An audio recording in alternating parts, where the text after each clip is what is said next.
வணக்கம். பைபிளை முழுவதுமாக வாசிக்கும் நம் லட்சிய பயணத்திற்கு உங்களை அன்புடன் வரவேற்கிறேன். இன்று நாம் லேவியர் ஆகமத்தில் 24வது அதிகாரத்தை வாசிக்க இருக்கிறோம். இதுவரை நாம் மொத்த நூல்களில் 9.50% நூல்களை வாசித்து முடித்துவிட்டோம். இன்னும் சில நூல்களை முடித்தால் நம் பயணம் வெற்றிகரமாகும். இன்றைய வாசிப்பின் மூலம் அந்த இலக்கை இன்னும் முன்னோக்கி நகர்த்துவோம். வாங்க தொடங்குவோம். விளக்குகளை பேணுதல். ஆண்டவர் மோசேயிடம் கூறியது, எப்போதும் குத்துவிளக்கு எரிந்து கொண்டிருக்க தெளிவான ஒலிவ எண்ணெயை உன்னிடம் கொண்டு வர இஸ்ரேல் மக்களுக்கு கட்டளையிடு. சந்திப்பு கூடாரத்தில் உடன்படிக்கை திரைக்கு வெளியே மாலை முதல் காலை வரை எப்போதும் அது ஆண்டவருக்கு முன் எரிந்து கொண்டிருக்க வேண்டும். இது உங்கள் வழிமரபினருக்கு என்றுமுள்ள நியமமாகும். ஆண்டவர் திருமுன்னிருக்கும் பசும்பொன் குத்துவிளக்கு தண்டின் மேலிருக்கிற கிளை விளக்குகளை எப்போதும் எரியவிட வேண்டும்.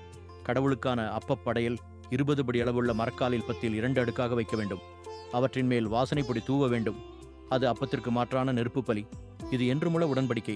இதை இஸ்ரேல் மக்களிடமிருந்து பெற்று ஓய்வு நாள்தோறும் ஆண்டவரின் திருமுன்னடுக்கி வைக்க வேண்டும். அது ஆரோனுக்கும் அவன் மைந்தர்க்கும் உரியது.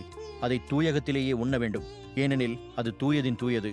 ஆண்டவரின் நெருப்பு பலிகளில் அது அவர்களுக்கு சேர வேண்டிய உரிமையாகும்.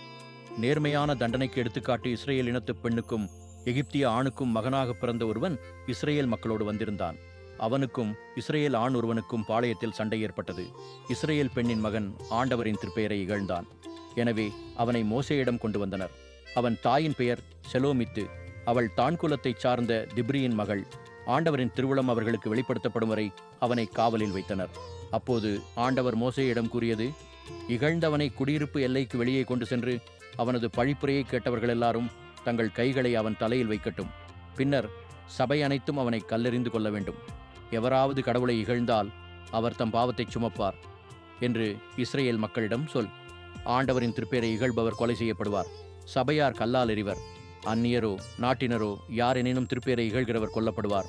மனிதரை கொல்பவர் கொலை செய்யப்படுவார். விலங்குகளை கொல்பவர் விலங்குக்கு விலங்கு திரும்ப கொடுக்க வேண்டும். தமக்கு அடுத்திருப்பவருக்கு காயம் விளைவித்தால் அவருக்கும் அப்படியே செய்யப்படும். முறிப்புக்கு முறிப்பு, கண்ணுக்கு கண், பல்லுக்கு பல், இதுபோன்றே காயம் விளைவித்தவருக்கும் செய்யப்படும். விலங்கை கொன்றால் பதிலாக கொடுக்க வேண்டும். மனிதரை கொன்றால் கொலை செய்யப்பட வேண்டும். அயலாருக்கும் நாட்டினருக்கும் ஒரே விதமான நியாயம் வழங்க வேண்டும், ஏனெனில் நானே உங்கள் கடவுளாகிய ஆண்டவர். அப்படியே இறைவனை இகழ்ந்தோனை குடியிருப்பு எல்லைக்கு வெளியே கொண்டு போய் அவனை கல்லால் எறியுமாறு மோசே கட்டளையிட்டார்.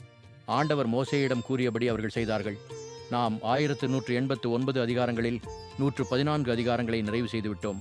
இன்னும் சில அதிகாரங்களை வாசித்தால் முழு பைபிளையும் முடித்து விடுவோம். நாளை அடுத்த அதிகாரத்தை பார்க்க சந்திப்போம். நாள்தோறும் இந்த பயணத்தில் நீங்களும் பங்கேற்றால் பைபிளை முழுமையாக வாசித்து முடிப்போம். இது நம் வாழ்க்கையிலும் ஆன்மாவிலும் பெரிய மாற்றத்தை ஏற்படுத்தும்.